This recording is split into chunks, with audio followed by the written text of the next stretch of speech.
Big O notation.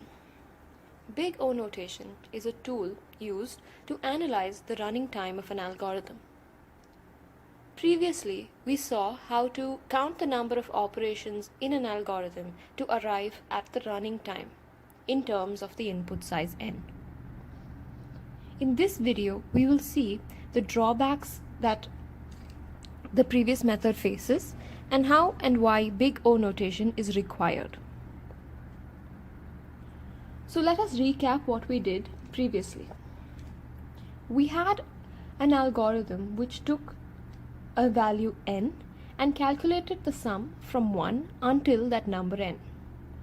So I'm going to rewrite the algorithm which we have already discussed previously.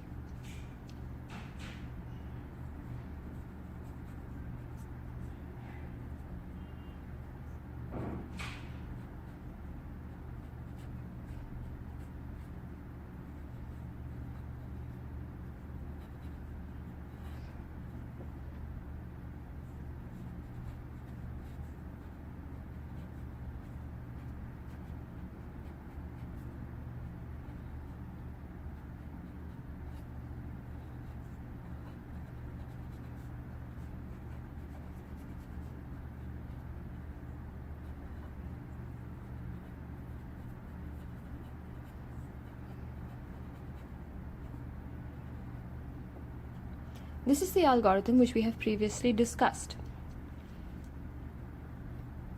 As you know, the first step is going to take unit time. The second step will take 2n plus 2 time. This step will take 2n, and returning the sum will take 1 unit of time. In total, the time taken will be 4n plus 4.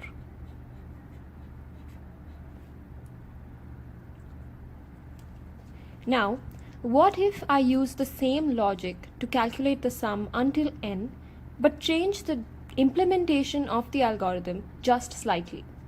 Let's see how the time taken changes in that case.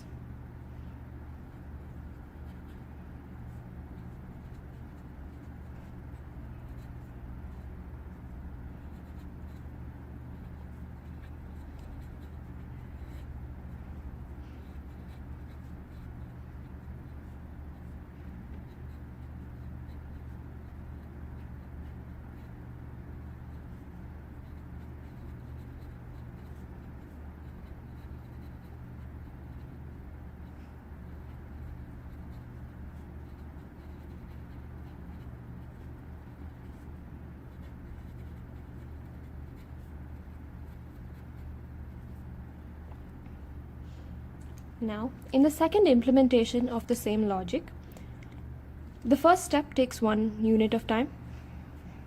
The loop is exactly the same, so it will take 2n plus 2 time.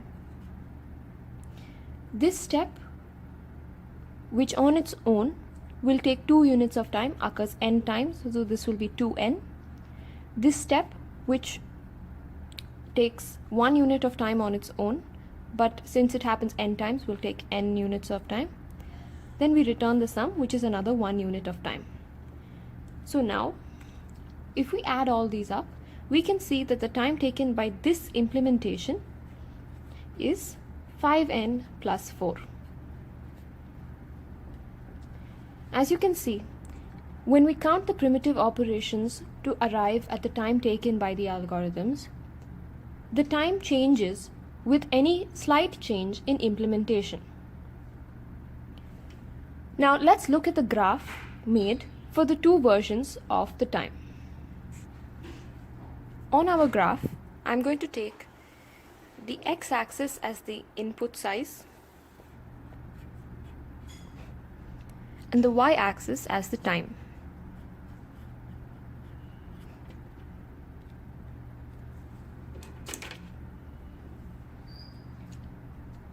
So our first time was 4n plus 4. When I plot that, I get a line like this, assuming that this is 4, the y-intercept is 4. Now, in the second implementation of our algorithm, we got the time as 5n plus 4.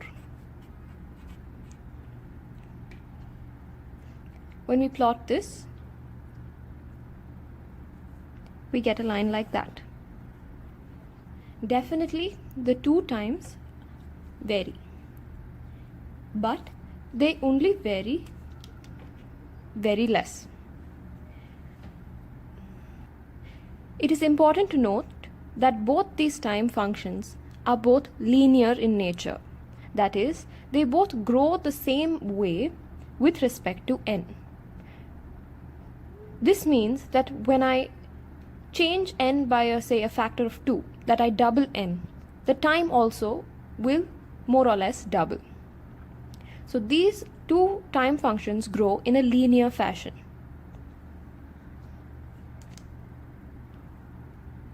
Let's take an example of another function which has time, say 5n square plus 4. In such a case, the plot of the graph would be something like this. As you can see, the third time, or the one which is shown in green, is time which becomes larger quadratically. The growth of the blue and the red time is in linear fashion, but the green one grows quadratically. As you can see, the difference between two linear functions is almost insignificant when you compare the difference between a linear function and a quadratic function. When we analyze algorithms, we do not want to worry about how the algorithm is implemented. Instead, we only want to look at how the time grows with respect to the input size given. Therefore, we are only worried about the growth of the time of an algorithm and not the actual details of the time itself. For example, the first two, we are only worried about the fact that it is linear in time. And the third one, we are worried about the fact that it is quadratic in time. We are not concerned with the constants or the nitty-gritties of the actual implementation of the algorithm. This is because those details do not play a major role in how the time grows along with the input. And so, we can consider those details of the implementation of the algorithm insignificant. When counting primitive operations, we have to take into account all the details of the implementation of the algorithm. This is not something we are concerned with. We are solely concerned with the growth of the time with respect to the input size. And so, that is the drawback we face when we count primitive operations to come to the time taken by the algorithm, and when we use that to analyze algorithms.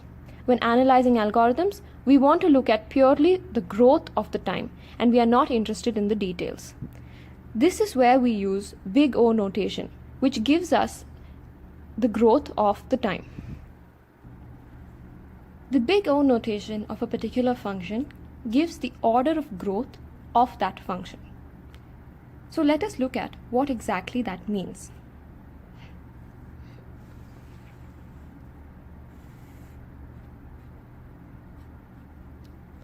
Let us say I have a function f of x. So this is f of x. We say that g of x is the big O of f of x if gx is greater than f of x for all points after a point x naught. Let me repeat that. If we have a function f of x, there exists a function g of x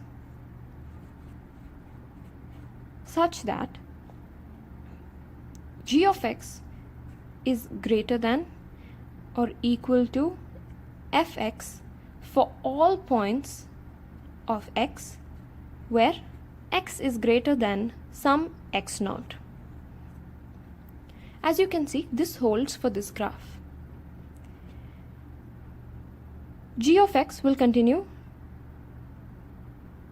to be greater than f of x at all points after a point x naught. So let's see how this would work in a few examples. We say that f of x is order of g of x. This would be the big O notation for f of x. G of x essentially gives the upper bound on the growth of f of x because it bounds the function. This is important because it gives us an idea about how the function is going to grow.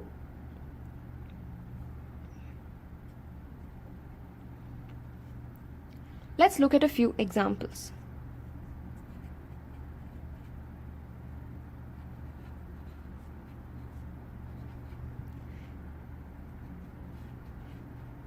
Let's say the function we have is 5n plus 3.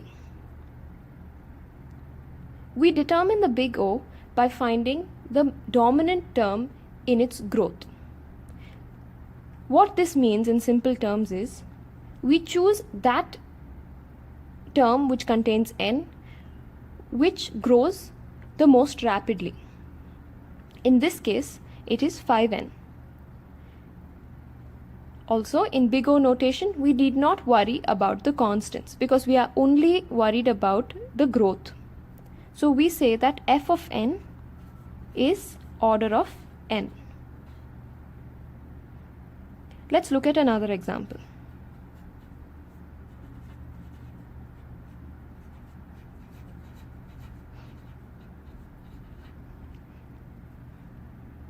In this case, we look at which term is the most dominant term in terms of growth. The most dominant term in terms of growth is definitely 5n square because it grows quadratically. We ignore the constants and therefore our function is order of n square. This is how you determine the big O notation of different functions. When we apply this to our time functions, which we have attained by counting primitive operations in the worst case of an algorithm, we can compare different algorithms by comparing the different big O's of their time functions. That will give us a good estimate of which algorithm will take significantly longer than the others to execute.